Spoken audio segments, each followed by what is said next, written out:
So many young Nigerians doing amazing things. My guest on the show today is a former beauty queen turned entrepreneur. Very, very odd combination, but she knows what she's doing and she's quite good at it. We got to meet by chance at the park where I was sending out goods and she was doing the same thing. And we got talking and I found out that she does the Kilishi business, what some of you may know as beef jerky. This is one conversation I'm really excited and looking forward to doing. My name is Joy Isien and this is the Entrepreneur's Hub.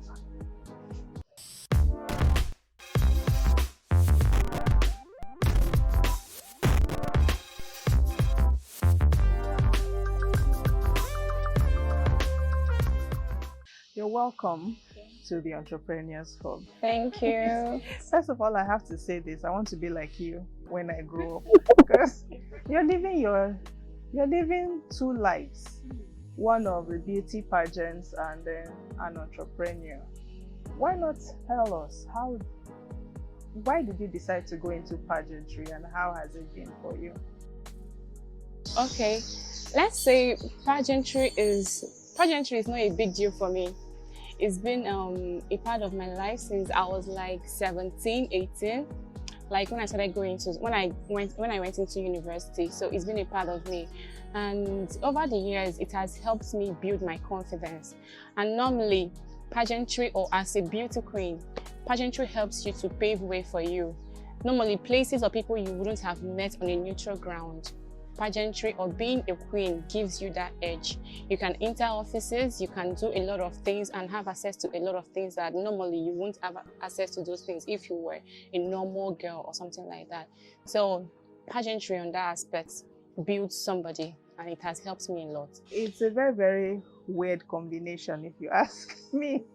You don't even look like someone who slices onions, talk less of handle beef. Why did you choose to go into the Kilishi business? Okay, this is one of the questions I get asked often, because even when I tell people I do Kilishi, they don't believe me until I show them that I actually do this. Some people think I'm lying or I'm just trying to camouflage. When I show them my products and everything, and when they ask me questions and I get to answer everything about it. Okay, let's say I'm just a kind of girl that hates doing what everybody is doing. And I like carving a niche for myself. And I noticed that the Kilishi business is something that is saturated by men. And I believe in the mantra, what a man can do, a woman can do better. And I'm very passionate about food. I like cooking a lot. So I'm like, no, I've not eaten Kilishi before until 2018. When I started the business. I've always heard people say, like, I heard the first time I heard about Kilishi was in Two-Face song. Anytime I go Abuja, I go buy a Kilishi here. So that was I was like, what is this Kilishi? What is this Kilishi? Until I started serving in Abuja and a friend got it for me and I loved it. So after my service year, I didn't try looking for a job because I hated 9 to 5. I didn't want anything that would put me in a bus. I just wanted to create my own thing, try my hands on many things and have my own brand. Then I was looking at things that not everybody is doing. As a beauty queen, they were expecting me to maybe go into fashion, go into makeup, go into beauty, something like that. But I wanted something that was different. I wanted something that would create job. I wanted something that when I say I do this, people will, look at me. So I was staying in Owerri. As at the time I finished my service, I was in Owerri. So I went to the supermarkets and I looked at everywhere. Biscuits has many brands. Milk has many brands. Almost everything I wanted to go into, they already had many people into it already. But then I looked at Kilishi because there were like 2 brands of that Kilishi in the supermarket. I looked at it and I'm like, okay, this one here is not even as good as the one I had in Abuja. If I can bring the one I had in Abuja down to the east and then make it finer and make it more presentable, I could actually sell this. This is something that is not rampant in this east. And when even people will be like, what is Kilishi? They don't know, Easterners, they don't know what is Kilishi.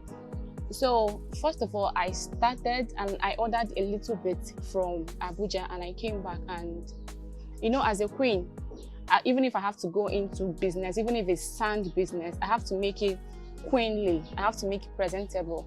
So I had to start the Kilishi business, and I packaged it in a different way. We started with an envelope because I wanted it to be classy, I wanted it to be official, I wanted it to be easy to carry around, and I wanted people to be proud of it. So that's the reason why I chose Kilishi.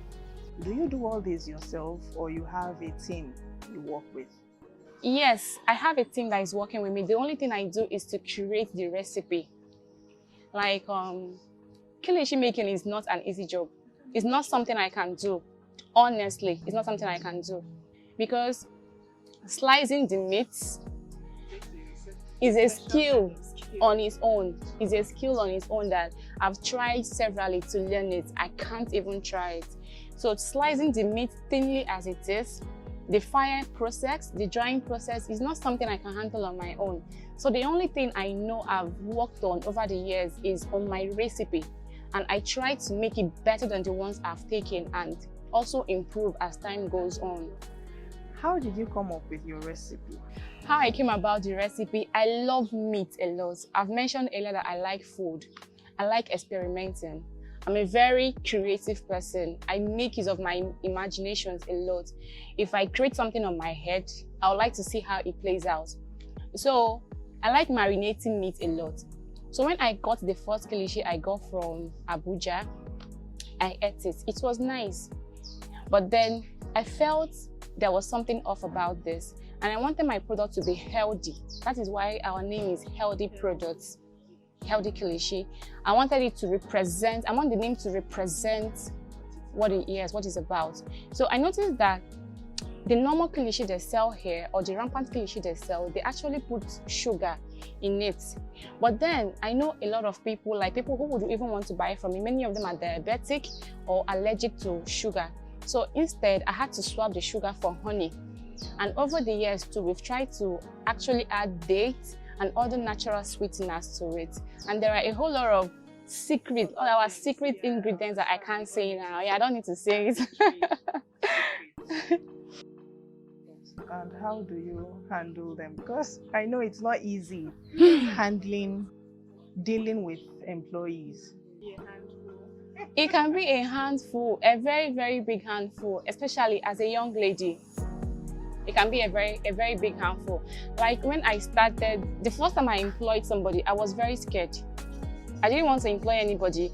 I would literally do the whole work. Sometimes I don't sleep for 2 days while packaging orders.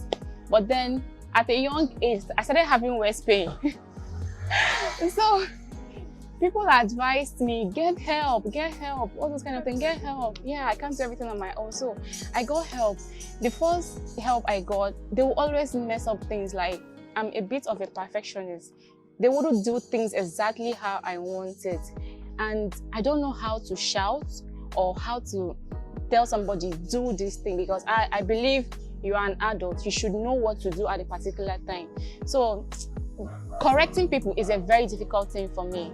And, you know, because maybe I'm almost as the same age as the people who are working for me, to respect me is always difficult. Exactly. So I had to become a little bit mean. Like, that's what they say, like, you have to be mean sometimes. So that's just it. I've just become a meaner version of me.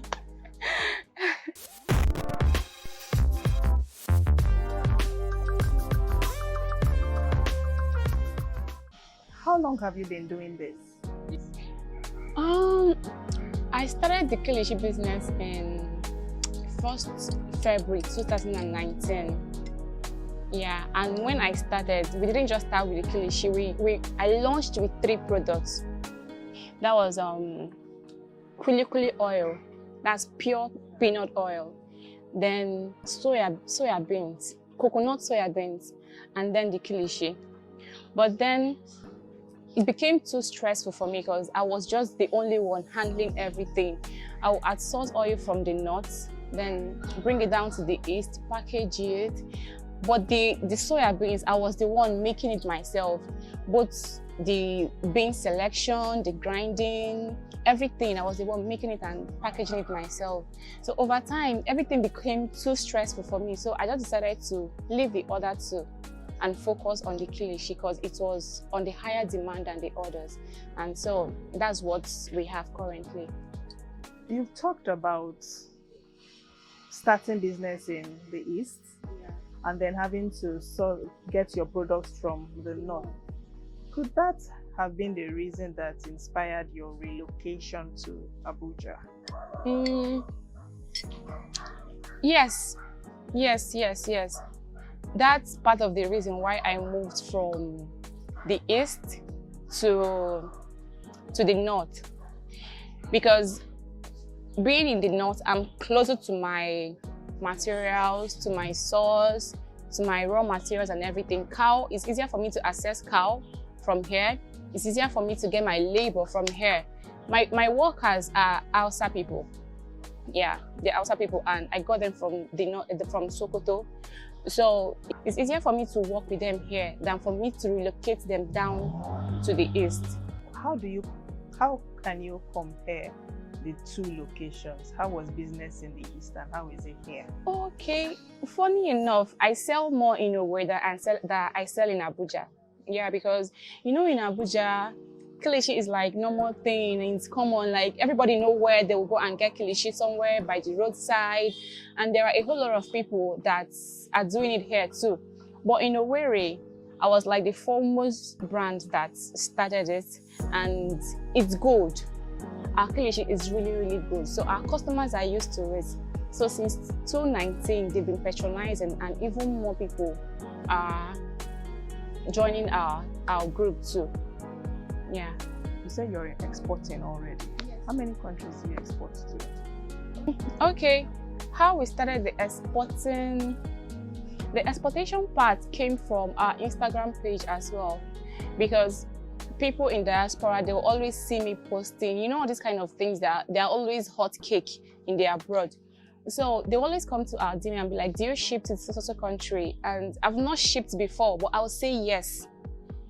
Then I'll go and ask questions. Exactly. I'll go and make inquiries.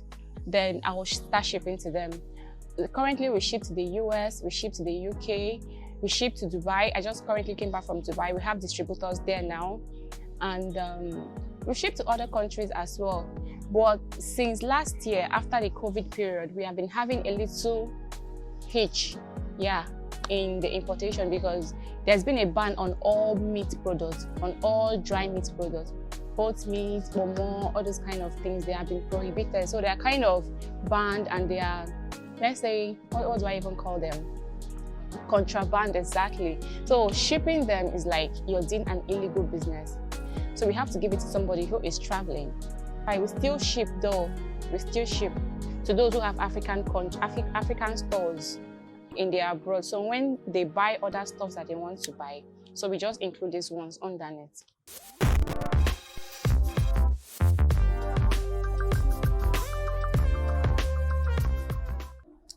Were you ever ridiculed by family and friends when they got wind, or when you made your intentions to go into this business? A lot. In 2019, my eyes there, I was depressed. Like, as a beauty queen, like, when I told my friends, look at my business, look at what I wanted to do, they'll be like, you are selling meat. They don't used to call it Kilishi, they sell is meat.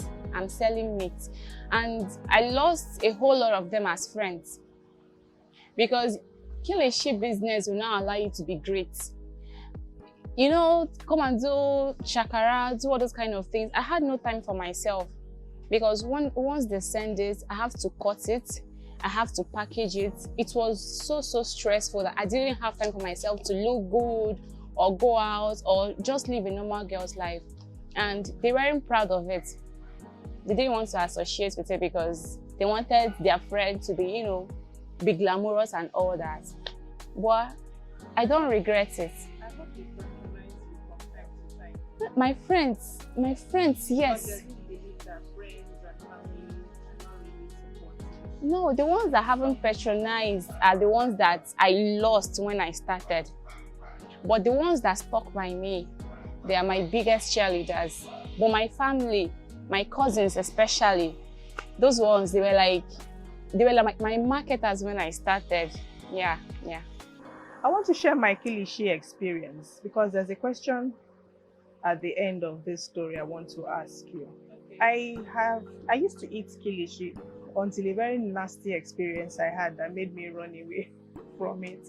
So there was this day I was out in the sun. I went to pick up parcel from the post office, and you know, area 1 is the hub of Kilishi in Abuja, and I decided to buy some, and I ate it that day out there in the sun because I was hungry. By the time I got home, my tummy had increased in size. I couldn't put anything down. I had to look for a way to, something to take to, get rid of, get it out of my system. And ever since then, You've been running away from it. Apparently, it seems what I bought must have been infected. Yeah. How do you ensure hygiene of your Kilishi? Okay. That's one of the places we have an edge over other manufacturers. Okay, last year was when I fully started my own manufacturing last year. And normally there's this conception, it's not a conception actually, it's a fact, that when you see where they make Kilishi, you would not want to eat it. Yes, when you see where they make Kilishi, you would not want to eat it. One time I had to follow my producer to the ones I was buying before to where they make these Kilishis.